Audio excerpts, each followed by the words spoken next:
ফেব্রুয়ারি মাসে প্রথম দিকে নয়, একটু শেষের দিকে সিএএ ইমপ্লিমেন্টেশন হয়ে যাবে। সিএএ নিয়ে বলতেন আইন হয়ে গেছে, কার্যকর তো হচ্ছে না।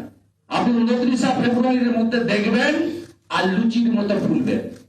পশ্চিমবঙ্গ সহ ভারতবর্ষের প্রত্যেকটা স্টেটে সিএএ লাগু হবে এবং সেটা আপনারা দেখবেন। আজকে সেই গ্যারান্টি এই মঞ্চ থেকে দিয়ে যাচ্ছি। 19-এর লোকসভা ভোটে মতুয়াদের বড় অংশের সমর্থন যায় বিজেপির দিকে। মতুয়া প্রভাবিত রানাঘাট এবং বনগাঁ লোকসভা আসনে যেতে বিজেপি। 21-এর বিধানসভা ভোটের নিরিখেও এই দুই লোকসভা কেন্দ্রে এগিয়ে বিজেপি। রাজ্যের 83টি বিধানসভা আসন মতুয়া প্রভাবিত। 21-এর বিধানসভা নির্বাচনে এর মধ্যে 53টি আসনে যেতে তৃণমূল, বাকি 30টিতে বিজেপি।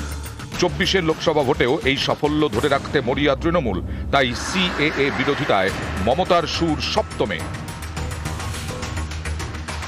নিউজ 18 বাংলা।